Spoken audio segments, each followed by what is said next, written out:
Привет, друзья! Сегодня у меня в гостях Катя. Катя замечательная скрипачка, тоже живет и учится в Бельгии. И сегодня я пригласила ее к себе на канал для того, чтобы задать интересующие меня глупые вопросы о игре на улице, в метро, в переходе, поскольку Катя это делает. Да.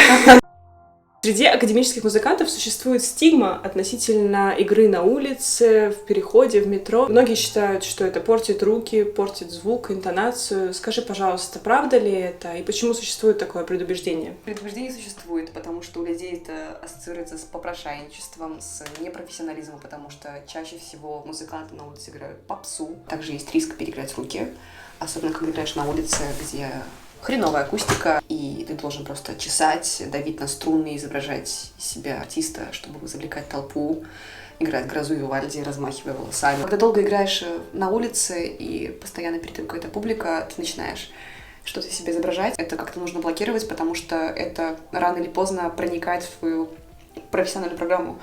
И с этим всегда сложности уличных музыкантов. Еще почему, собственно, считается, что очень вредно, потому что ты потом этот уличный звук, его очень сложно убрать из своей игры на сцене. То есть очень сложно помнить всегда о стиле музыки, которую ты играешь. Опять же, если мы говорим про классическую музыку. Мне кажется, что игра в метро или на улице очень помогает по очень многим аспектам, таким как страх сцены, страх публики. Также очень часто бывает, что на сцене вылезают самые недоученные, самые сырые места. Если ты стоишь в метро и тебя слушают люди, возникают те же самые проблемы. В принципе, это очень хорошая практика, как мне кажется. Во всяком случае, мне это, я считаю, очень помогло на данный момент. Я практически избавилась от страха сцены, потому что когда мимо тебя каждый день проходит, там, не знаю, 500 человек в час пик, и они останавливаются, слушают, а тебе нужно как бы продолжать играть, как будто ничего не происходит. Иногда я играю с закрытыми глазами, потом я их открываю, а там стоит толпа китайских туристов с фотокамерами. Я такая, господи. Я начала играть в метро, когда мне было 15. Нам с подругой не хватало карманных денег. И в какой-то момент мы просто решили, что можем пойти в ближайший переход и сыграть свою экзаменационную программу. И мы заработали очень много денег. Немного, но нам хватило на поход в кафе, и мы такие... В этом есть смысл. Мы играли по очереди, играли Баха, играли там какие-то концерты, каденции. Было очень здорово учить каденцию концерту Сибелиуса в метро, потому что очень классная акустика, и там такое. С 15 до 17 баловалась игрой в метро, то есть мне хватало на карманные расходы, я себе могла позволить купить какие-то там косметику, что-то еще, то что, шиковала. По-студенчески. Потом я уехала в Питер. Но продолжала ездить в Минск, продолжала играть в метро. Причем, разумеется, меня встречали все знакомые, потому что Минск очень маленький город, и меня видели мамины коллеги, меня видели бывшие преподаватели и нынешние преподаватели. И я на тот момент решила забить. То есть я просто старалась всегда играть хорошо, я всегда выходила с ощущением того, что я играю на сцене. И я даже не успокаивала, я просто знала то, что я играю качественно на том же самом уровне, на котором я бы играла на экзамене. Даже мои прежние преподаватели, когда они меня видели, они подходили такие, я сразу услышала, это да. Кто еще так Бах играет? Катя. Уже под конец своей учебы в Питере я вдруг поняла, что в Питере тоже есть метро. Я так, блин. Я поиграла на метро Петроградка. Это не так называется. Петроградская. Я закончила учебу в Питере, вернулась в Минск на лето, занялась своим поступлением в разные консерватории европейские и параллельно продолжала играть в метро в Минске, уже с дипломом в кармане, как будто это что-то меняло. В конец лета я внезапно очень поступила в Бельгию. У меня обрушилась новость о том, сколько мне потребуется денег, чтобы туда переехать, заплатить за учебу, первый взнос за квартиру, за визу и прочая фигня. Сейчас тут выплывет подсказочка. Сколько стоит уехать в Европу? И на тот момент я поняла, что выхода особо у меня нет. И я просто взяла лист А4, написала на нем: я поступила в Бельгию, у меня нет денег. И вышла играть в метро уже с этой бумажкой. Через неделю весь Минск знал то, что я поступила в Бельгию, но у меня нет денег. Мне до сих пор это припоминают. Но, как я сказала, это было очень продуктивно. Приехала сюда и разумеется, первое, что спросила, это где у вас здесь метро. Под землей. Не всегда. Я только начала играть в метро, разумеется, те, кто про это знал, относились к этому совершенно не с восторгом, еще раз из-за предубеждений. Я очень благодарна своей маме за то, что она не особо это поддерживала, но никогда мне это напрямую не запрещала. Она знает, что играю в метро, и я ей звоню, рассказываю, как прошел мой день, там, бомжи, полицейские. Слушай, а если вот я вот сейчас пойду просто в переход и начну заниматься, как ты думаешь, я заработаю деньги? Да, заработаешь. Как-то раз на спор я играла гаммы в течение 20 минут на улице где-то во Франции. И я помню, что я заработала себе на десерт и на кофе. Потому что, в принципе, сам факт грустной девочки со скрипкой, он работает просто невероятно. Собственно, опять же, почему я решила играть соло. Образ грустной девочки со скрипкой, он уже заставляет тебя остановиться и послушать, что там такое. Потом такие, а что, гамма? Окей, ладно. И они просто ходят. Вот, но как бы можно я, собственно, я это и делаю. Иногда в метро я учу каденции, когда там мало людей. Вот, а потом проходит кто-нибудь знакомый и так... Это был один из моих вопросов. Вот когда ты видишь, что идет человек с футляром, ты как-то думаешь об этом, следишь за выражением его лица? Да, разумеется, я подмечаю, потому что люди совершенно по-разному себя ведут. То есть есть люди, которые просто даже знакомые, они проходят вот так вот.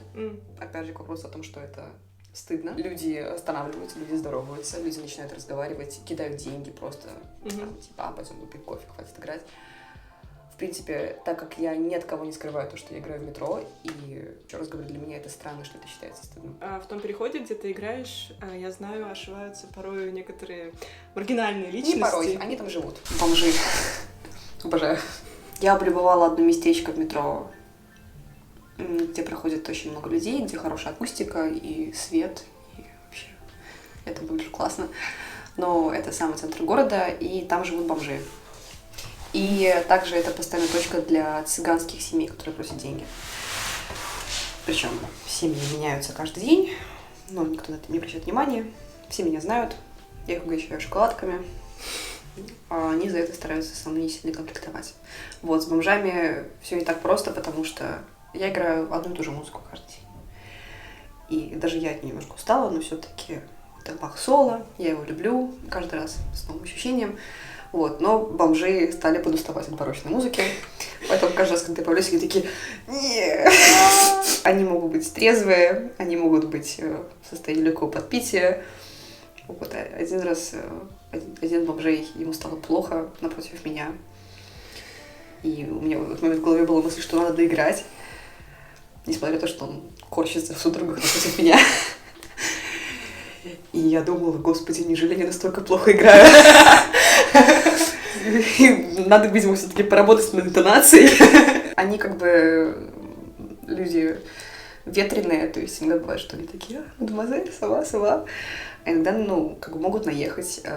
Пару раз у меня крали деньги из футляра. Это достаточно обидно. Но, как бы, во-первых, я ничего не могу сделать, я стою с инструментом в руках, я такая, чувак, если тебе деньги нужны, в добрый путь, там, санте. В принципе, конфликтов серьезных не было, потому что, опять же, метро постоянно патрулируется полицейскими, военными и секьюрити с разных сторон. Они меня очень любят и знают, и защищают. Скажи, а какую самую большую сумму тебе клали в футляр единоразово? Самая большая купюра была достоинством 50 евро. Я думаю, по-моему, сутки. Мне лично сутки никогда не клали. Вот на 50 евро бывает часто. А вообще ты играешь на какую-то определенную сумму или у тебя ограничения есть по времени, сколько ты стоишь? Даже не по времени. У меня определенная программа. Это примерно 7 пьес, из которых 5 это Бах, и еще 2 это там размышления Месснея. И вот такие пьески, я их чередую, но я играю такими сетами, и в зависимости от того, устала ли я, хорошее ли настроение, холодно, и вот я могу сказать 1, 2, 3 сета. То есть, как я поняла, ты играешь только классику, хотя я знаю, что люди лучше реагируют и, соответственно, больше денег кладут, когда слышат какую-то популярную музыку, потому что то, что на слуху, вызывает больше эмоций. Но ты все равно придерживаешься классики. Почему? Потому что играю одна. Потому что играть попсу в одиночестве, это то еще грустнее, чем играть попсу ансамблем. Вот, и я просто знаю, что от музыки, которую я люблю, я не устану, что подтверждает последние много лет. И я знаю, что если меня увидит кто-то из коллег, как бы на меня не посмотрят косо хотя бы из-за того, что я играю попсу. Я играю свою программу, я репетирую, и все замечательно. Пользуясь случаем, хочу передать привет своей маме. Я не знаю, как в Беларуси, но в России есть такое понятие, как поехать на жабу. Это означает, что летом музыканты едут целенаправленно в Европу, играть на улице, и я слышала такие истории, что некоторым даже удается заработать себе на квартиру таким образом. Скажи, это правда, это реально? Я сама так никогда не делала, потому что я знаю, что это обычно организовывается группа музыкантов, чаще всего квартет, квинтет. Да, они ездят, я не знаю, как это называется в Беларуси, на жабу. Вполне вероятно.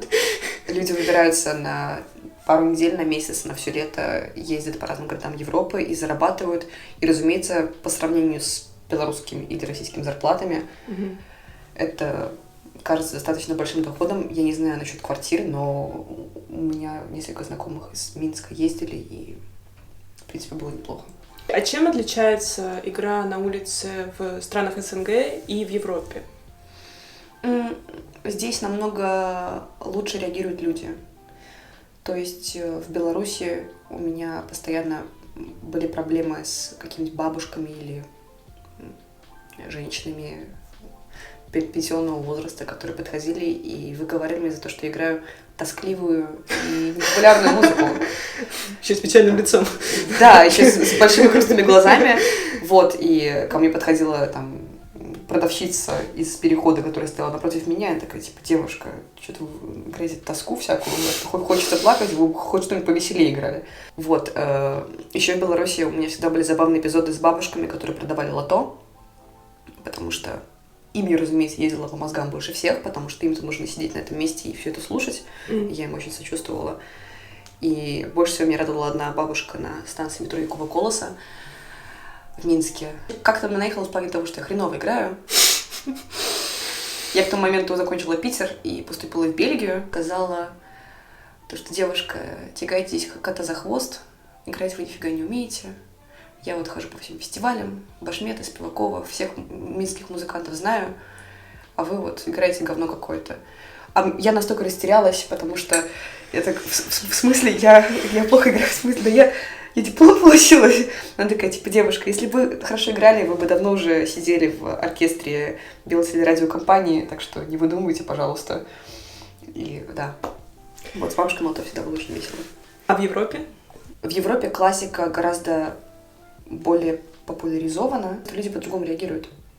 То есть у людей есть время остановиться, послушать, и здесь люди, как бы это ни было удивительно, намного более образованы, потому что очень часто они подходят такие, типа, а это Бах, это первая соната, я такая, да. Вот, в Беларуси такого практически никогда не было. И, в принципе, люди намного более доброжелательны. Я знаю, что еще большой плюс игры в Европе в том, что мелочь имеет большую ценность, чем когда тебе 2 рубля кинут в России, например. Тут 2 евро это уже... Да, да, уже можно, в принципе, сходить попить кофе. Да. Да. В этом плане всегда полезно, когда у тебя есть 20 минут, просто пойти сыграть пару пьесок, особенно перед специальностью. Вообще потрясающе просто. Вышел в метро, разыгрался, заработал деньги на кофе, пошел на урок. Скажи, а что ты делаешь со всей этой мелочью, которую тебе бросают? Это же огромный вес, и как ты вообще этим всем расплачиваешься потом? Ну, на самом деле вес не настолько огромный, то есть, скажем, 100 евро мелочью помещается вот примерно в такую вот сумочку, которая, весит, не скажу сколько килограмм, килограмма 2, наверное. В разных городах у меня есть любимые заведения, где я знаю, что нужна мелочь, поэтому я стабильно захожу после работы, после игры туда и говорю, ребята, я вам принесла мелочь. И типа, да.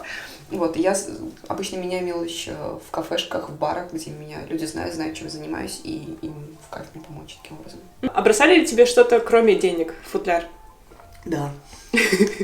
На самом деле у меня в какой-то момент даже была коллекция предметов, которые я находила в футляре после сета, потому что очень часто кидают еду. Бывает, что шоколадки, фрукты, бывает, что хлеб, молоко.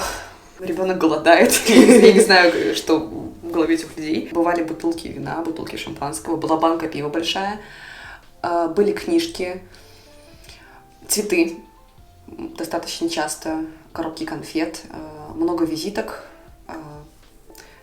колода игральных карт, дохлая птичка. Не спрашивай. Просто не спрашивай. Мягкие игрушки, сувениры, магнитики, наклейки, стикеры. Короче, вот все, что вот у них было в карманах, видимо, они просто все это кидали мне. Мусор не бросают? Нет, мусор никуда не бросали. На этом все. Я хотела бы упомянуть, что за время записи этого видео содержимое наших кружек сменилось 3 раза, и, скажем так, в лучшую сторону. Да. Если у вас остались еще какие-то вопросы к Кате, пожалуйста, не стесняйтесь задавать их в комментариях. Ставьте лайк, подписывайтесь на канал. Пока!